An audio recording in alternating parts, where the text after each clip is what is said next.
The person in these two photos weigh exactly the same weight. And this person right here weighs more on the right now than she did on the left when we started. If you feel like all of your hard work isn't showing up on the scale, you need to watch this video. I know the feeling of discouragement when you're eating better and you're exercising, but that number on the scale just won't budge. It's like all of the hard work that you're putting in is for nothing. But let's fix that. At the end of this video, you'll feel empowered and encouraged to continue this journey that you're on with a new sense of clarity of what's actually going on. I'll show you why the scale might be lying to you using these two things, and then how you can determine if it's lying to you. And then I'll give you other ways that you can measure your progress so you don't give up or go crazy and throw your scale out the window. But before I show you exactly how body composition and all of this works, I want you to hear from Cass, which is the woman in the second photo that we just saw. She's a mom. She went through the struggle of her weight staying the same. In fact, it went up, but her body composition and her confidence completely changed. Let's hear her experience. What was the biggest mindset shift you had, or maybe aha moment, when it comes to understanding that the number on the scale doesn't always reflect what's actually going on?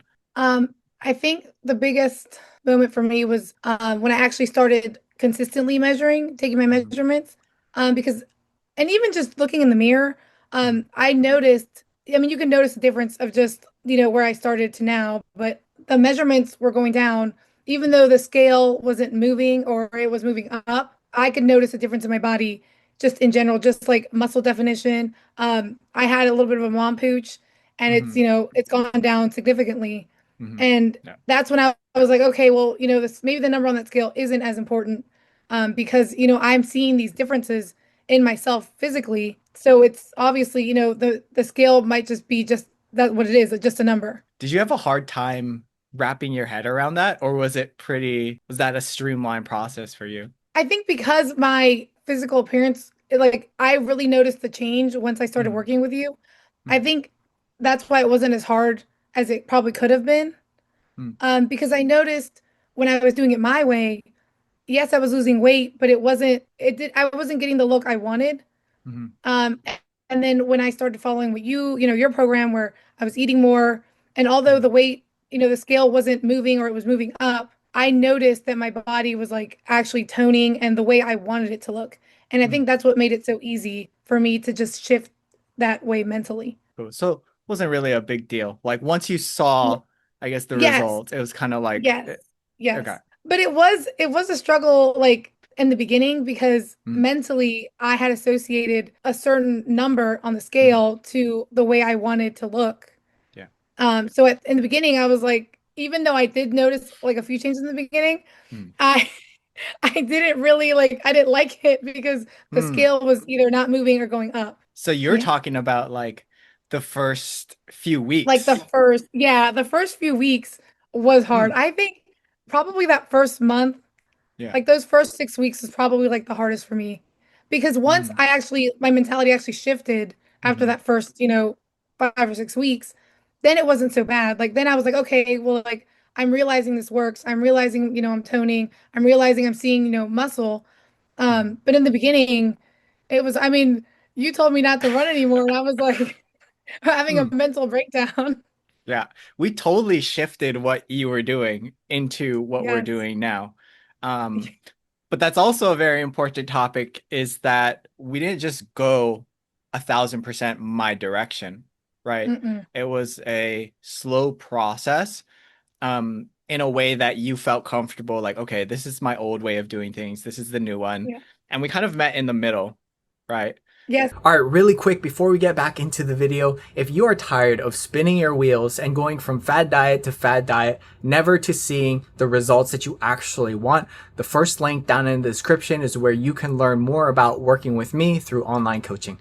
Now let's get back into the video. Cass's story is such a good reminder that the number on the scale isn't the only measure of success. And even though her weight went up, her body composition completely changed, and she feels stronger and more energized as a mom. And that's what happens when you focus on the few right things and stay consistent. Now let me show you why the scale might be misleading and how you can determine if you're truly making progress or not. If you're feeling discouraged because you're strength training now, you're eating better, but you still can't lose weight, you could actually be experiencing something called body recomposition. In other words, you're building muscle and losing body fat at the same time, just like Cass. Now, we've all seen people on the internet wave around this yellow fat slab of fake fat to demonstrate this thing, but I don't have one of those. But I'm going to be using coins and some of this cotton that Hazel unfortunately took out of her little draggy. RIP to draggy. I'm gonna grab some pennies out of Gamachan and we will grab 3 pennies.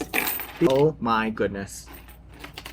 This cotton is gonna represent body fat, and then these pennies are gonna represent muscle mass. And these Ziploc bags are gonna be skin. This is what 8 grams of cotton or body fat looks like. Now, this is what 8 grams of muscle or pennies look like. These 2 things weigh the exact same weight, but they take up a different amount of space. If you had this much muscle, this is what you would look like. Very compact, very tight. There's not even a chance that we can fit all of this. So that's why we have to move it here. Same weight, but different look. Now, what happens if we lose a little bit of our body fat and build muscle at the same time? Now, this is what happens when you build muscle and lose body fat at the same time. 8 grams, same weight.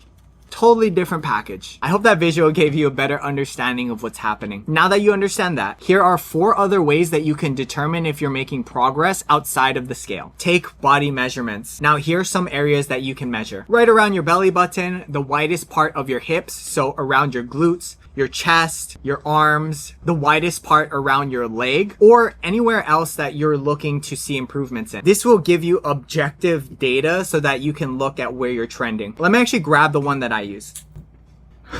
So this is the one I use. It's like cheap. It's like $9, $10 on Amazon. You don't have to buy those fancy ones with Wi-Fi and all of that, unless that's what you want. But why I like this one over just a traditional tape is because it takes some of the user error out. It's very easy because you can slot it in and it actually snaps to you, right? And so you look at it, you read it, and it's all good. So that's why I like this. I'll leave a link down in the description so you can check it out yourself on Amazon. Second one is progress photos. Now, if you haven't taken a starting progress photo, take one. And I know you may not feel comfortable or you really don't like seeing yourself in the mirror or seeing a photo of you, but I promise you, you will be so happy and so glad, and you'll come back and be like, Roy, I'm so grateful.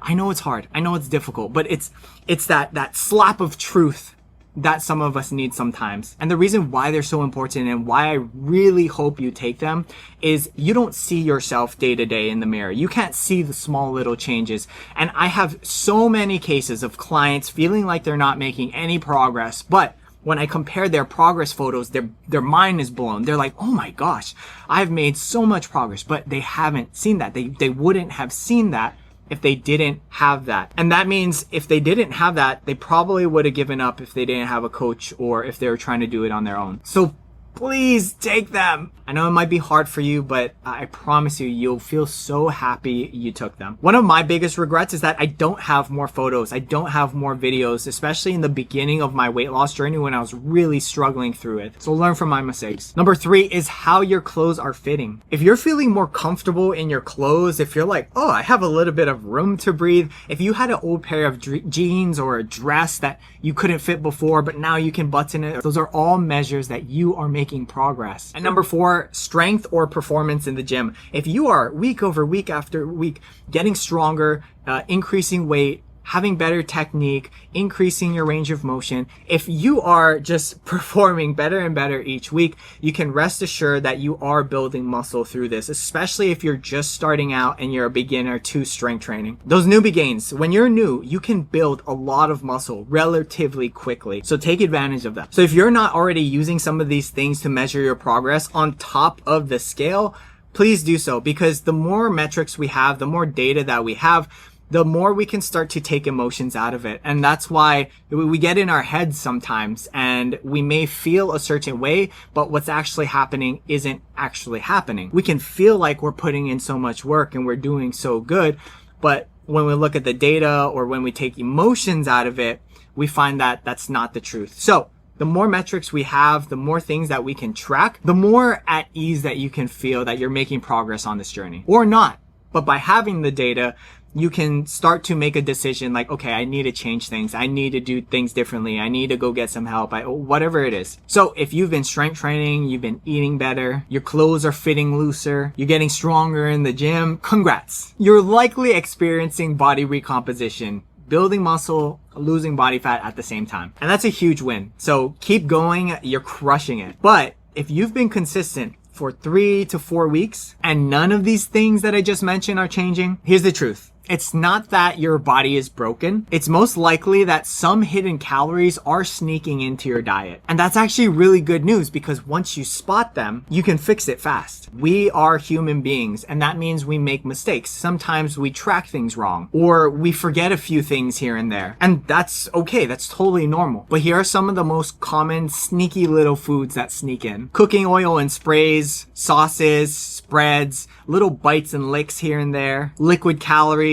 database errors in apps like MyFitnessPal. Why I love Chronometer is because in MyFitnessPal, anyone can enter into the database, and that's why you pull up one thing and it'll have 1,000 different entries. It's because people are putting in these things into the database, but with Chronometer, it's all verified and it's all checked. So it's just a lot more accurate. And the last common thing I see is that people on the weekends let more in and they're a little bit looser into the diet. So that's where a lot of calories can start to sneak in. So my recommendation for you, if you truly want to know if you have any tracking errors, spend 1 to 2 weeks of simplifying all of your meals and cooking every single thing at home. No complicated recipes, no eating out, and have all of your meals accounted for. It's just 2 weeks. I challenge you to do it and see what it does to your progress. But this way, we can really start to see what's actually going on. And if you're doing that and still not losing weight, you might not be in a calorie deficit like you thought you were. You might need to adjust your calories. If you need a simple weight loss calorie formula as well as a protein goal so that you can keep your muscle, check out this video next.